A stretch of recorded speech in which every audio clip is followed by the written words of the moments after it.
अगदी गेल्या 5-6 वर्षापूर्वी युद्ध किंवा युद्धजन्य परिस्थिती असे शब्द क्वचित कानावरती यायचेत किंवा कुठेतरी एखाद्या वर्तमानपत्रामध्ये वाचायला मिळायचं. पण अलीकडच्या काळामध्ये एक शब्द सातत्यानं कानावरती येतो आणि ते म्हणजे ऑपरेशन. मग ऑपरेशन सिंदूर या निमित्तानं आपल्याला बघायला मिळालं. पहलगाम हल्ल्यानंतर ऑपरेशन सिंदूर भारतानं राबवलं होतं. त्यानंतर रशिया आणि युक्रेनच्या दरम्यान स्पायडर वेव्ह या नावाचं एक ऑपरेशन राबवलं गेलं आणि आता सध्या चर्चा चालू आहे ते म्हणजे ऑपरेशन रायझिंग लायन. आणि हे ऑपरेशन रायझिंग लायन कुठं चालू आहे तर ते इस्रायल आणि इराणमध्ये. आता इस्रायल आणि इराण जरी देश भारतापासून बऱ्याच अंतरावरती असलेत तरी त्या ठिकाणचे असणारे प्रत्येक पडसाद त्याचे कळत न कळत परिणाम हे भारतावरती किंबहुना जगावरती पडतात. आणि म्हणूनच आपल्याला या जागतिक घडामोडी घडणाऱ्या प्रत्येक गोष्टींकडे लक्ष ठेवणं गरजेचं आहे. आणि म्हणून टीव्ही नेक्स्ट मराठी अशाच जागतिक घडामोडींकडे लक्ष ठेवून आहे. आणि यातली सगळ्यात मोठी अपडेट ही आहे की पहिल्यांदा इराणनं हल्ला केला, त्याच्यानंतर इस्रायलनं हल्ला केला आणि त्यानंतर पुन्हा एकदा इस्रायलनं त्याच्यावरती हल्ला केला. त्याच्यामुळे सध्या त्या ठिकाणची परिस्थिती अतिशय तणावाची आहे. हे नेमकं रायझिंग लायन काय आहे, या दोन्ही देशांमध्ये हे प्रकरण किंवा इतका तणाव वाढण्याचं कारण काय आहे, भारतावरती आणि किंबहुना जगावरती याचे काय पडसाद उमटू शकतात, या सगळ्या गोष्टींची उत्सुकता जशी तुम्हाला आहे तशी मला देखील आहे. आणि म्हणून या सगळ्या विषयांवरती आज आपण थोडासा या विषयाचा धांडोळा घेण्याचा प्रयत्न करूया. आपल्यासोबत आहेत आंतरराष्ट्रीय अभ्यासक श्रीराम पवार सर. त्यांच्याकडून या सगळ्या गोष्टी जाणून घेऊ. श्रीराम सर, रायझिंग लायन हे जे ऑपरेशन चालू आहे हे नेमकं काय आहे? नाही, हे जे ऑपरेशन आहे रायझिंग लायन, इस्रायलनं इराणवर केलेला हल्ला आहे. आणि त्या हल्ल्याचं, यावेळच्या हल्ल्याचं वैशिष्ट्य असं आहे की तो इराणच्या अणुकार्यक्रमावरचा हल्ला आहे. म्हणजे इराणचा जिथं युरेनियम एनरिच करण्याचा जो प्रोग्राम आहे, म्हणजे ज्याच्यातून अण्वस्त्र बनवता येतील अशा लेवलचं युरेनियम बनवणं, हे जिथं होतं त्यातला जो सगळ्यात मोठा तळ आहे त्या तळावरचा इस्रायलने केलेला हल्ला आहे. आणि त्या अर्थानं तो महत्त्वाचा आहे.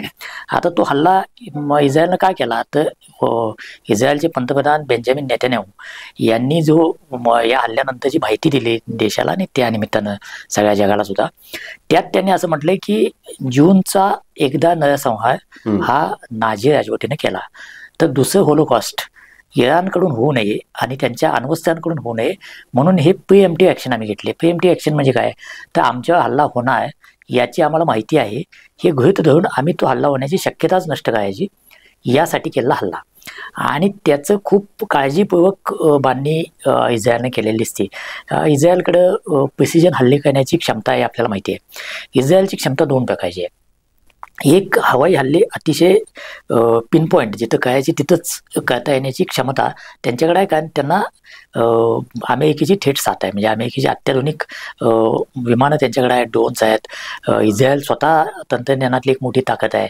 त्यांनी विकसित केलेल्या ही सगळी क्षेपणास्त्र ड्रोन आहेत आणि त्याला हवाई सामर्थ्य, अमेरिकेच्या हवाई सामर्थ्याची जोड आहे. त्यामुळे या प्रकारचे हल्ले करता येणं त्यांना शक्य आहे. दुसरा भाग आहे तो याचं नियोजन, आणि त्यामध्ये इस्रायल आज जगातली आघाडीची ताकद आहे. म्हणजे काय तर या हल्ल्यामध्ये, म्हणजे परवाच्या 12 जूनचा जो हल्ला इस्रायलने केला ऑपरेशन रायझिंग लायनच्या नावानं, तर त्या हल्ल्यामध्ये त्यांनी इराणच्या अणुकार्यक्रमावर एक मोठा आघात केला आहे. इस्रायलचे पंतप्रधान म्हणतात की अणुकार्यक्रमाच्या डोक्यावर हल्ला केला आम्ही, म्हणजे ते नष्ट केलं असं त्यांचं सांगणं. आता नष्ट झालं की नाही हे काळ ठरवेल. आता लगेच काही युद्ध सुरू असताना, म्हणजे अशा प्रकारचे हल्ले प्रतिहल्ले सुरू असताना नेमकं काय झालं हे सांगता येणं कठीण असतं. पण निश्चितपणे इराणला धक्का दिला इतपत तो हल्ला झाला. याचं कारण काय, असं का म्हणायचं तर एक तर इतक्या खोल हल्ले करणं ते इराणच्या लक्षात नाही येतं. किंवा इराणचं जी काही एअर डिफेन्स सिस्टम आहे, एअर डिफेन्स सिस्टम इस्रायलकडे पण आहे, इराणकडे पण आहे. एअर डिफेन्स सिस्टम म्हणजे काय तर एखाद्या देशातून आपल्या देशावर हल्ला झाला तर ती क्षेपणास्त्र, ड्रोन किंवा काही विमानं, लढाऊ विमानं ही प्रत्यक्षात आपल्या हद्दीत येऊन आदळण्यापूर्वी त्यांना आकाशातच नष्ट करणं, या प्रकारच्या यंत्रणा दोघांकडे आहेत. पण इराणच्या या यंत्रणेला चकवून हे हल्ले झाले आणि त्यांनी मोठं नुकसान इराणच्या वेगवेगळ्या भागांमध्ये केलं. ते मनुष्यबळाचं पण आहे, ते आर्थिक हानी पण आहे आणि स्ट्रॅटेजिक हानी मोठी आहे. सगळ्यात महत्त्वाचा भाग आहे स्ट्रॅटेजिक हानी आहे. म्हणजे काय तर इराणच्या लष्कराचे प्रमुख त्यांना या हल्ल्यामध्ये ठार केलं गेलं. इराणच्या एव्होल्युशनरी गार्डचे प्रमुख त्यांना या हल्ल्यामध्ये ठार केलं गेलं. इराणचे सर्वोच्च नेते जे आहेत आयतुल्ला खोमेनी त्यांच्या एका प्रमुख सल्लागाराला याच्यामध्ये ठार केलं गेलं. आणि इराणच्या अणुकार्यक्रमाचं संचलन करणाऱ्या 6 न्यूक्लिअर सायंटिस्टना याच्यामध्ये ठार केलं गेलं. ही पिनपॉइंट असेसिनेशन आहे. म्हणजे ही स्ट्रॅटेजिकरित्या केली जाणारी कारवाई आहे. याच्यासाठी काय काय लागतं ते एक तर तुम्हाला निश्चित माहिती असावं लागतं की हे लोक कुठं आहेत.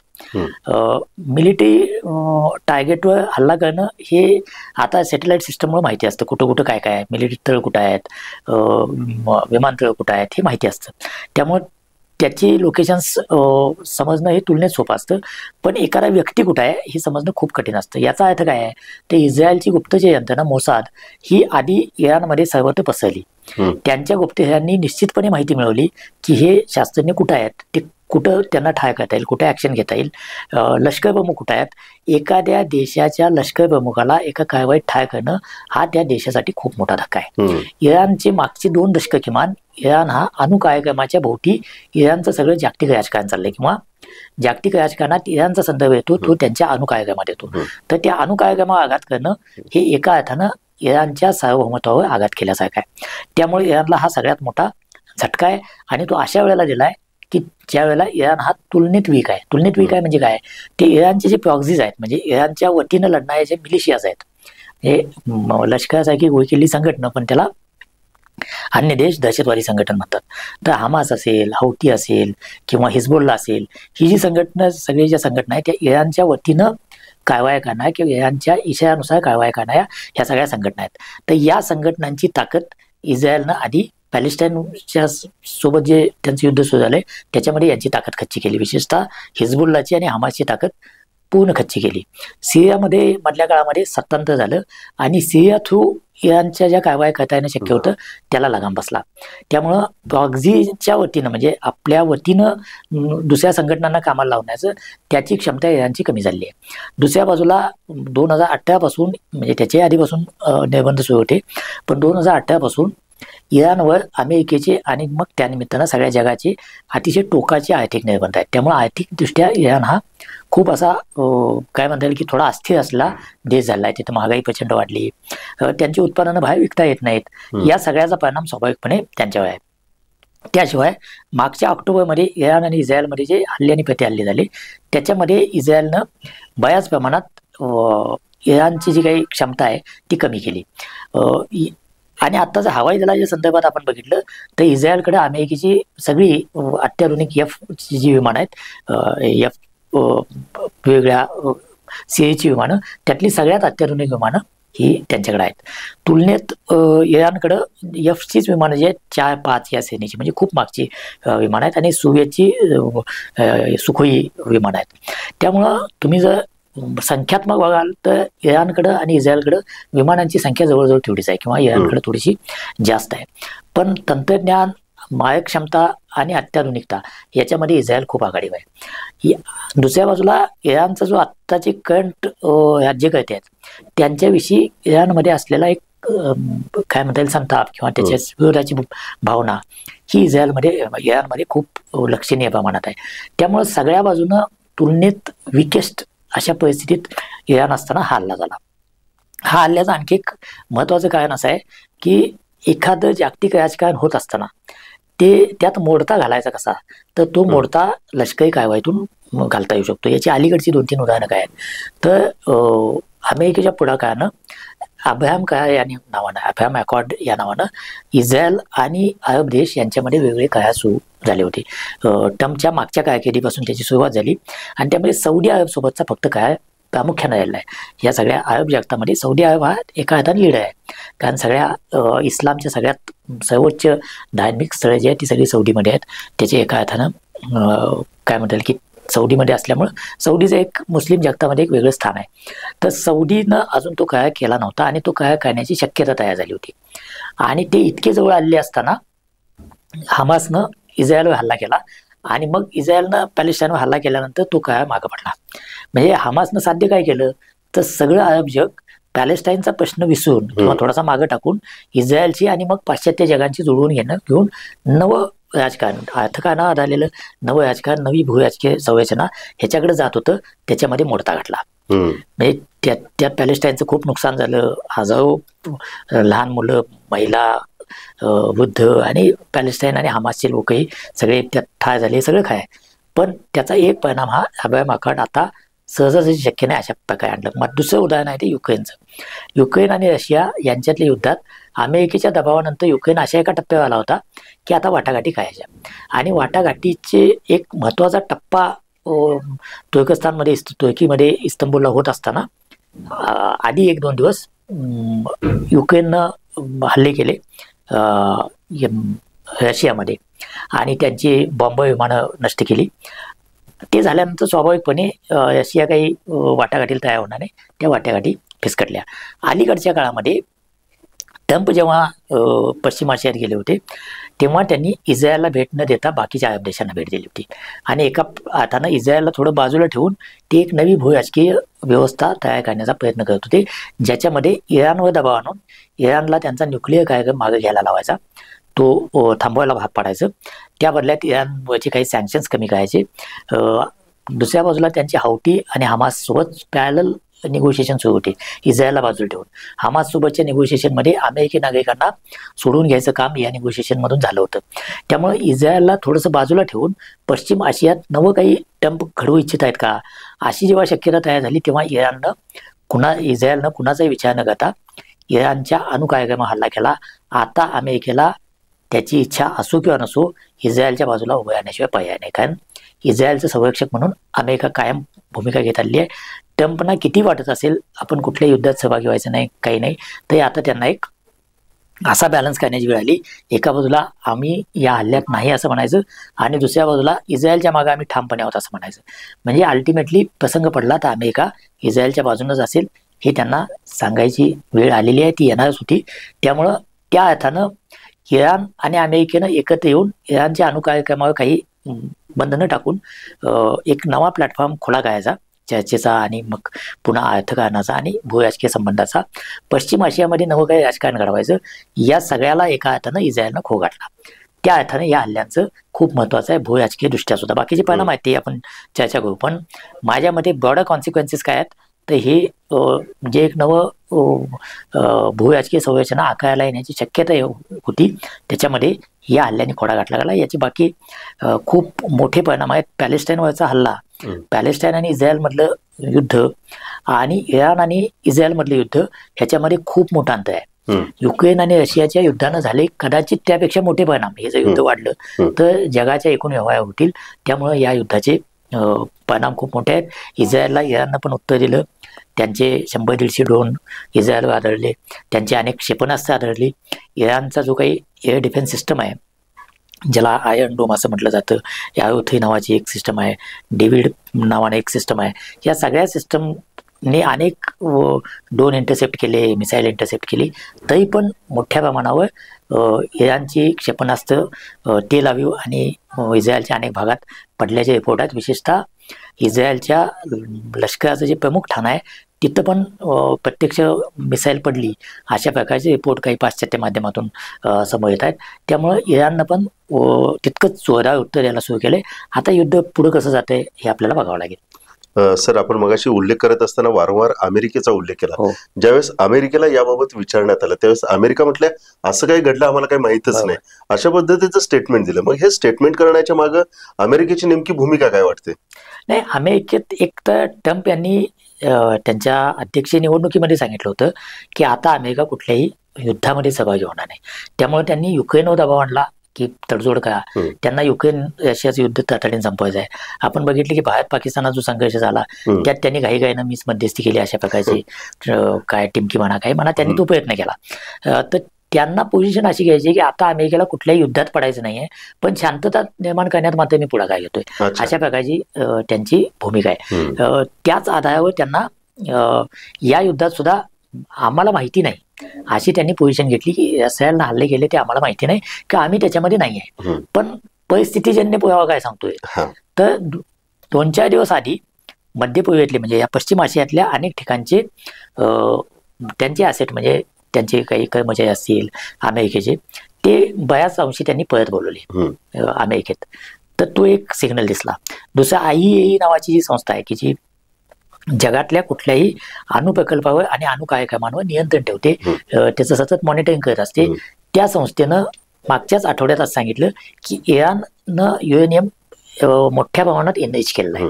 तर तो एक सिग्नल होता की आता इराण अण्वस्त्र बनवण्याच्या अगदी जवळ आलाय. तर या सगळ्या घडामोडी दिसत होत्या की आता काहीतरी होईल. हल्ला व्हायच्या आदल्या दिवशी कदाचित असं होऊ शकतंय अशा आशयाची विधानं अमेरिकेच्या अध्यक्षांनी केली होती. तर हे सगळं बघता अमेरिकेला माहीतच नाही, हे शक्य नाही. कारण तुम्ही किती नाही म्हटलं तर इस्रायलची ताकद, इस्रायलचं सगळं आपण त्याच्याविषयी मोसाद अमुक तुमुक याच्याविषयी खूप चर्चा असते. पण सगळ्या अरबांनी वेढलेल्या जगामध्ये इस्रायलचा जो टिकाव लागलाय तो अमेरिकेच्या पाठिंब्याच्या जोरावरच आहे. म्हणजे त्याच्यामध्ये काही कुणाला शंका असायचं काय कारण नाही, इस्रायलला पण शंका असायचं काय नाही. त्यामुळे अमेरिकेला पूर्णपणे अंधारात ठेवून इस्रायल असं काही करेल की ज्याचा परिणाम हा कदाचित एका मोठ्या व्यापक युद्धात रिजनल वॉरमध्ये होऊ शकतो. अशा प्रकारच्या युद्धाला तोंड फोडण्याची शक्यता फार कमी आहे. त्यामुळं हे पोझिशनिंग म्हणून अमेरिका म्हणत असेल की इस्रायल नाही केलं याची आमचा काही संबंध नाही, आम्हाला माहिती नाही. पण लगेच दुसऱ्या दिवशी काय म्हणतात आम्ही इस्रायलच्या मागे आहोत आणि इराणनं असं काही करू नये की ज्याच्यातून युद्ध वाढेल. म्हणजे तुम्ही त्यांच्या सार्वभौमत्वावर आघात करण्याची भूमिका घेणार आणि त्यांनी काहीच करू नये असं म्हणणं असं जगात होत नाही. ते अमेरिकेला पण माहिती आहे. त्यामुळे अमेरिकेला हे अगदीच माहिती नव्हतं असं काही मला वाटत नाही. तर ह्याला जे निमित्त ठरलं ते म्हणजे एक नाही अणुभट्टीचं एक निमित्त ठरलं आणि त्याच्यामुळे आम्ही हल्ले केलेत वगैरे हे सगळं सांगितलं गेलं. पण याबाबत देश म्हणजे जगातले एक देश एक नाही सगळे हे इस्रायलच्या बाजूला उभे राहताना आपल्याला दिसत आहेत.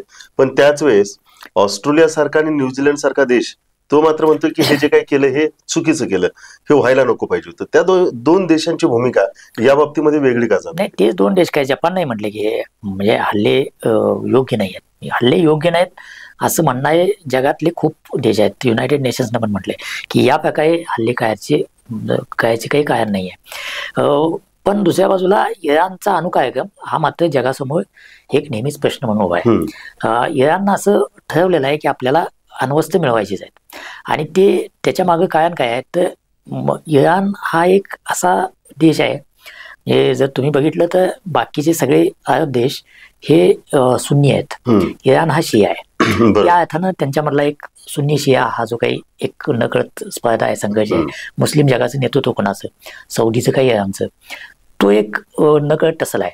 दुसऱ्या बाजूला इस्रायलला युद्धाची भीती किंवा धाक आत्ता जर कोणाचा असेल तर तो फक्त इराणचा आहे. बाकीच्या सगळ्यांनी जवळपास म्हणजे इस्रायल पण अमेरिकेचा मित्र आहे आणि बाकी बहुतेक अरब देश पण अमेरिकेचे मित्र आहेत.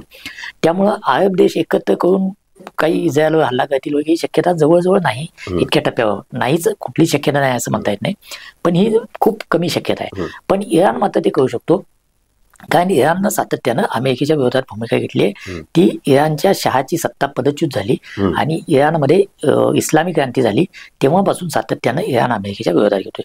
म्हणजे कदाचित असे वाटेल की जेव्हा 50च्या दशकात इराणनं युरेनियम एनरिचमेंटचा म्हणजे अण्वस्त्रासाठी किंवा अणु ऊर्जेसाठी लागणारा युरेनियम समृद्ध करण्याचा कार्यक्रम सुरू केला तेव्हा मात्र पाश्चात्य देश किंवा अमेरिका ही इराणच्या बाजूने होते. बरोबर. तेव्हा इराणमध्ये त्या शहाची सत्ता होती, पहलवी घराण्याच्या शहाची, तर त्या सत्तेच्या मागं अमेरिका होती आणि इराण आणि इस्रायलचं पण चांगलं होतं त्या काळात. नंतर जेव्हा इस्लामिक क्रांती झाली आणि खोमेनीच्या हातात जेव्हा इराण गेला त्यानंतर मात्र त्यांनी भूमिका अशी घेतली की इराण हा अमेरिकेच्या विरोधात असेल आणि अमेरिका ही सैतानी शक्ती आहे अशा प्रकारची भूमिका तिथल्या इस्लामी राज्यकर्त्यांनी घेतली आणि तेव्हापासून इस्रायल आणि अमेरिका हा इराणचा मुख्य शत्रू झाले आणि स्वाभाविकपणे अमेरिकेसाठी सगळ्या पश्चिम आशियामध्ये इराण हे एक चॅलेंज झालं. आणि तेव्हापासून यातून जर बाहेर पडायचं म्हणजे अमेरिकेसारख्या ताकदीला जर तुम्हाला तोंड द्यायचं असेल ते इस्लामिक क्रांती झाल्यानंतरच्या इराणनं काय केलं तर त्यांनी एका बाजूला आपले प्रॉक्झी तयार केले म्हणजे या सगळ्या मिलिशियाज तयार केल्या, दहशतवादी संघटना म्हणा त्यांना, तर ती तयार केली. त्या माध्यमातून संपूर्ण त्या सगळ्या रिजनमध्ये आपला एक प्रभाव तयार केला आणि दुसऱ्या बाजूला अणुकार्यक्रम हा आपला इन्शुरन्स पॉलिसी आहे. म्हणजे सगळ्या अशा काय म्हणता येईल की एकाधिकारशाहीवादी शक्तींना काय वाटत असतं की अण्वस्त्र असतील तर आपल्याला सहजासहजी कोण हलवू शकत नाही. इराकमध्ये सद्दाम हुसेनला तेच वाटत होतं, उत्तर कोरियातल्या राजवटीला तेच वाटतंय की अण्वस्त्र असल्यानंतर एक नाही म्हटलं तर त्याचा एक धाक असतो की अगदी टोकाला जाऊन जर या देशानं अण्वस्त्राचा वापर केला तर काय तर मग ते कुणाच्याच हातात राहत नाही. मग बरोबर. अमेरिकेची ताकद किती आहे, चीनची ताकद काय आहे, कुणाची काय आहे, हे मग तिथं सगळं समीकरणच बदलून जातात. त्यात कदाचित तो देश बेचिराग करता येईल, पण त्याचे परिणाम जे जगावर होतात ते खूप भीषण असतात. त्यामुळं अण्वस्त्राचा एक नाही म्हटला तर धाक आहे, आणि तो धाक आपल्याकडे असला पाहिजे. अशा पद्धतीने इराण हळूहळू करत आपला कार्यक्रम पुढे न्यायला लागला, आणि याच्यावर सातत्यानं अमेरिकेचं लक्ष आहे. त्याच्यावर बंदी आणण्याचा त्यांचा प्रयत्न आहे, आणि ते बंदी घालण्यामध्ये किंवा तो आता याच्यामध्ये टेक्निकली थोडंसं समजून घ्यायला पाहिजे. युएनएम एनरिचमेंट म्हणजे काय, तर युएनएमचे 2 आयसोटोप आहेत. आयसोटोप म्हणजे 2 प्रकार आहेत, युएनएम 238 आणि युएनएम 235. तर युएनएम 235 हे एकूण जगात जे युएनएम आहे त्याच्यात फक्त 0.7% मिळतं. बाकी सगळं युएनएम 238 प्रकारचं आहे. ते 235 प्रकारचे युएनएम आहे, तेच अणुऊर्जा आणि अण्वस्त्र याच्यामध्ये वापरता येतं. आणि ते 238 पासून वेगळं करण्याची एक खूप कॉम्प्लिकेटेड प्रोसेस आहे. ते तंत्रज्ञान म्हणून पण खूप गुंतागुंतीचं आहे. त्याला खूप आर्थिक दृष्ट्या पण त्यात गुंतवणूक लागते, आणि तांत्रिक नोहाऊ खूप लागतं. ते मिळवणं सोपं नाही आहे. ते खूप कमी देशांकडे आहे. आणि आता भारतानं ते मिळवलं, पाकिस्ताननं पण मिळवलं, उत्तर कोरियानं पण मिळवलंच दिसतंय, अनेक देशांनी मिळवलं ते. इस्रायलकडे पण अणुबॉम्ब आहेत असं मानलं जाते. किमान 100 ते 120 अण्वस्त्र इस्रायलकडे आहेत असं म्हणलं जाते. तिथं पण काही ऑफिशियली इस्रायल हा काही अण्वस्त्रधारी देश नाही, पण ते आहेत हे जगानं मान्य केलं आहे. इराणच्या बाबतीत म्हणजे थ्रेशोल्ड काय आहे, तर 3% ते 5% समृद्ध युरेनियम करणं, याला जे काही फार आक्षेप घेत नाही. कारण 3%पेक्षा जास्त किंवा 3.67% एनरिच युरेनियम हे ऊर्जा म्हणजे विजेसाठी ज्या काही अणुभट्ट्या असतात त्याच्यात वापरता येतं. तिथंपर्यंत एनरिच खायला कोणाची काही हरकत नाही. त्यामुळे 5%पर्यंत IAEA नावाची जी संघटना आहे या सगळ्यावर नियंत्रण ठेवते आणि मॉनिटरिंग करते. ती 5%पर्यंत फार काही कोणाला म्हणत नाही. इराणनं काय केलं, टप्प्याटप्प्यानं ते एनरिच करत आता असं IAEAचं किंवा सगळ्याच संघटनांचं म्हणणं असं आहे की मॉनिटर करणं आहे की इराणनं 60% एनरिच केलं आहे. इराणकडं काही वर्षापूर्वी साधारण 4-5% एनरिच केलेले 150 किलोग्रॅम युरेनियम होतं असा IAEAचा अंदाज आहे.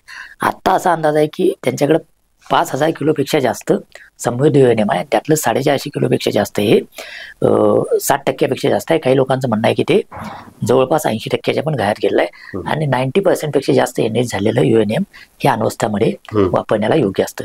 आता त्याचे वेगवेगळे अंदाज आहेत. काही तज्ज्ञांच्या मते ती एनरिचमेंट एक अण्वस्त्र तयार करण्यासाठीची इराण 2 दिवसात करू शकतो, आणि साधारण 10 बॉम्ब तयार करण्यासाठी इराणला 1 ते 2 आठवड्याचा कालावधी लागू शकतो. त्यामुळे इस्रायल पण असं म्हणते की इराणकडे 10 बॉम्ब असू शकतात, आणि ते 10 बॉम्ब हे इस्रायलला त्रासदायक ठरू शकतात. त्यामुळं इराण आता अशा टप्प्यावर आहे की ते जगाला धुडकावून हे जर करायचंच ठरवलं तर ते कदाचित करू शकतील. अशा वेळेला इस्रायलनं त्यांचं जिथं हे काम चालतं म्हणजे एनरिच करणं, यासाठी सेंट्रीफ्यूज नावाची एक सिस्टम लागते, आणि ती भौतिक सिस्टम ही जो अण्वस्त्र तळ हल्ला झाला ज्याच्यावर तिथं प्रामुख्यानं आहे. पण त्याच्याशिवाय आणखी 3 तळ इराणनं उभे केले आहेत. एक ताजा नवा तळ उभा केला आहे, तो खूपच दूर आणि जमिनीखाली वगैरे उभा केलेला आहे. तिथं काही हल्ला झाल्याचं अजून काही समोर आलेलं नाही. त्यामुळं इराणची न्यूक्लिअर कॅपॅबिलिटी पूर्णपणे नष्ट झाली असं म्हणता येणार नाही. हे झाल्यानंतर जे ह्याच्यावर मॉनिटर करणाऱ्या संस्था आहेत त्यांनी दिलेली माहिती अशी आहे की किरणोत्सर्गात काही वाढ झालेली नाही. त्यामुळं तिथं युरेनियमचा किरणोत्सर्ग लीक झालाय असं पण काही अजून तरी समोर आलेलं नाही. त्यामुळे हल्ले झाले म्हणजे काय, ते एनरिच करण्याची जी काही क्षमता होती त्याच्यावर मात्र मोठा आघात झाला. कारण मोठे सायंटिस्ट मारले जे प्रत्यक्ष करणार होते. मिलिटरी आणि सायंटिस्ट यांचं जे काही कोऑर्डिनेशन व्हायला पाहिजे त्यातले प्रमुख लोक मारले. आता त्याला रिप्लेस करतील, पण ते रिप्लेस करून पुन्हा त्यांनी सगळा तो प्रोग्राम नव्यानं उभं करणं याला काही काळ जावं लागेल. त्यामुळे एका अर्थानं हा मोठा झटका देण्यात इस्रायलला यश मिळालंय. आणि आता अमेरिकेची भाषा बदलली. ते थोडंसं असं म्हणतायत की तुम्ही जोपर्यंत तुमचा अणुकार्यक्रम पूर्णपणे थांबवत नाही तोपर्यंत हे तुमचे हल्ले झाले यात काही चुकीचं नाही, आणि तो कार्यक्रम तुमचा नष्टच केला पाहिजे अशा भूमिकेत आता अमेरिका आलेली. त्यामुळं अण्वस्त्र निर्मिती हा यातला एक अतिशय कळीचा असा मुद्दा आहे, आणि त्याच्या भोवती हे युद्ध फिरणार. हे झाल्यानंतर म्हणजे इस्रायलला हल्ले केल्यानंतर आयतुल्ला खोमेनी यांनी पुन्हा सांगितले की याच्यातून स्पष्ट दिसते की आम्हाला अण्वस्त्र बनवावी लागतील बरोबर. आणि त्याच्याच कुणी आडवा आलं तर आता आम्ही थांबणार नाही. त्यामुळं जी एक शक्यता करायची दिसत होती की जग निगोशिएशन करेल आणि मग इराण पण 2 पावलं खाली येईल, कारण आता आर्थिकदृष्ट्या खूप अडचणीत आलेला देश आहे आणि पुन्हा एक काही काळ पुन्हा शांततेचा किमान जाईल की इराण अण्वस्त्रापर्यंत जाणार नाही, त्याच्या बदल्यात त्यांच्यावरचे काही निर्बंध हटवले जातील आणि एक विन विन सिच्युएशनकडे जाईल. तर त्याच्यामध्ये एक मोठा खोडा आलेला आहे. तो अशा वेळेला आला आहे की जेव्हा अमेरिकेचे प्रतिनिधी आणि इराणचे प्रतिनिधी यांच्यामध्ये ओमानमध्ये बैठक होऊ घातली होती. आता त्या बैठकीत काही होणार नाही उघड आहे.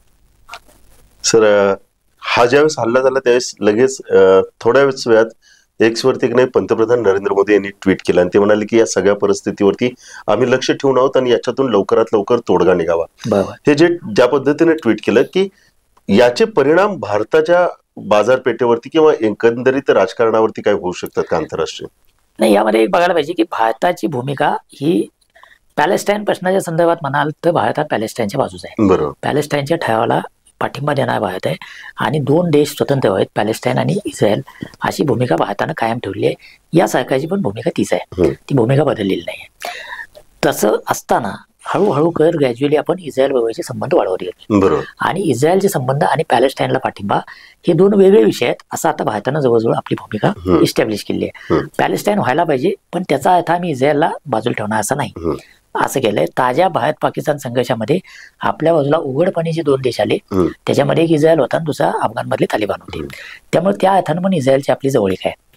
दुसऱ्या बाजूला इराणचे आपले संबंध हे काय म्हणता येईल की सतत वर खाली होत आलेत, पण सिव्हिलायझेशनल रिलेशन ज्याला म्हणता येतील ते काही हजार वर्षापूर्वीचे आहेत. म्हणजे इराणमध्ये इस्लाम यायच्या आधीपासून सुद्धा भारताचे आणि इराणचे संबंध आहेत, खूप जुने. म्हणजे मॅगस्थेनियस सारखा प्रतिनिधी भारतात आला होता इथपासून किंवा त्याच्याही आधीपासूनचे इराण आणि म्हणजे अवेस्ताचं लिखाण आणि वेदांचं लिखाण, हराप्पा संस्कृतीतली काही जी नाणी आहेत ती इराणच्या अनेक भागात सापडली होती. म्हणजे त्या काळातले व्यापारी संबंध होते. या प्रकारचे सिव्हिलायझेशनल संबंध हे इराण आणि भारताचे खूप जवळचे आहेत. इराण आणि भारतामध्ये त्या काळात संघर्ष खूप कमी वेळाला झाले. मोगल साम्राज्य उभं राहण्यामध्ये इराणचा म्हणजे पर्शियाचा पाठिंबा हुमायूनला एका विशिष्ट कालखंडामध्ये ते एक महत्वाचं कारण होतं. त्यामुळं मोगलांची ऑफिशियल भाषा ही पर्शियन होती, कारभाराची भाषा पर्शियन होती, ती इराणची मूळ भाषा, इराणी भाषा. तर ती पर्शियन भाषा, मग आपल्याला माहिती आहे की आजही सरकारी कामकाजामध्ये अनेक पर्शियन शब्द आहेत आणि तसाच भारताच्या संस्कृतीचा प्रभाव पण इराणमध्ये पर्शियामध्ये आहे.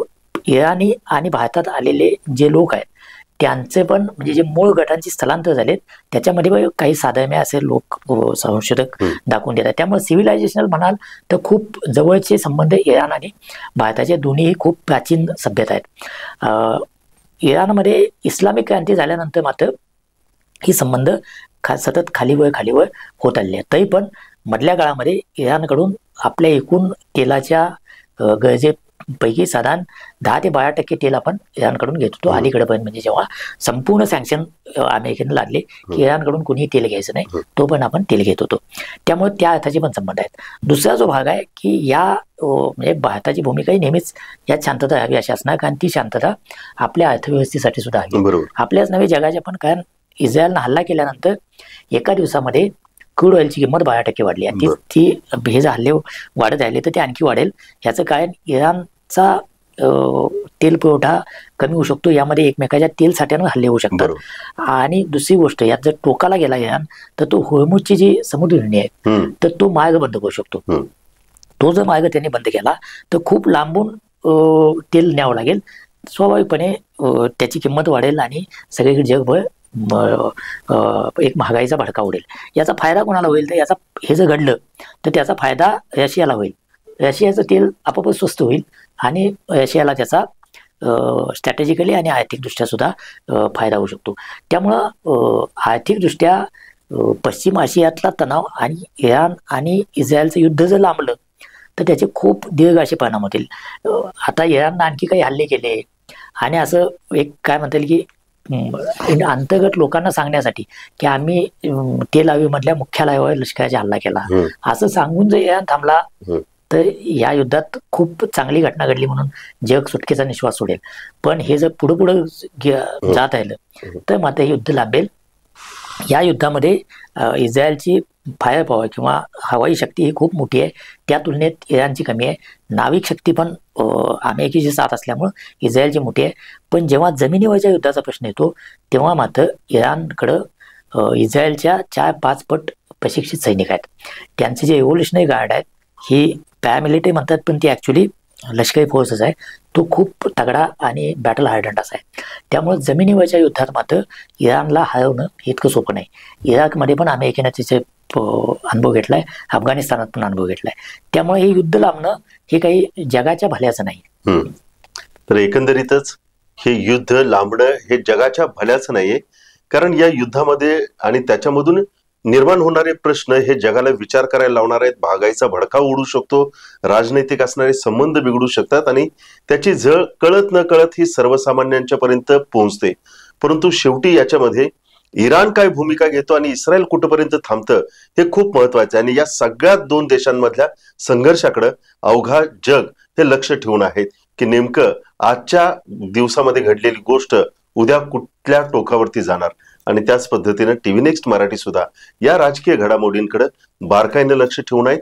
आणि त्यासाठीच आपल्या स्टुडिओमध्ये नेहमीच आंतरराष्ट्रीय अभ्यासक श्रीराम पवार सर असतात की जगामध्ये ज्या काही घडामोडी घडतायत त्याचे भारतावरती कसे थेट परिणाम होऊ शकतात, आंतरराष्ट्रीय राजकारण कसं बदलत चाललेलं आहे याच्यावरती ते आपल्या अभ्यासपूर्व गोष्टीतून योग्य पद्धतीनं प्रकाशझोत टाकण्याचा प्रयत्न करतात. पण तुर्तास आज आपण लायन रायझिंग या ऑपरेशनच्या निमित्तानं इस्रायल आणि इराण यांच्यामधला जो काही तणाव आहे त्या तणावावरती काही गोष्टी शोधण्याचा या निमित्तानं प्रयत्न केलाय. अशाच गोष्टी पाहण्यासाठी आपण पाहत राहा टीव्ही नेक्स्ट मराठी. आणि मी या ठिकाणीच थांबतो. सर, धन्यवाद. थँक्यू.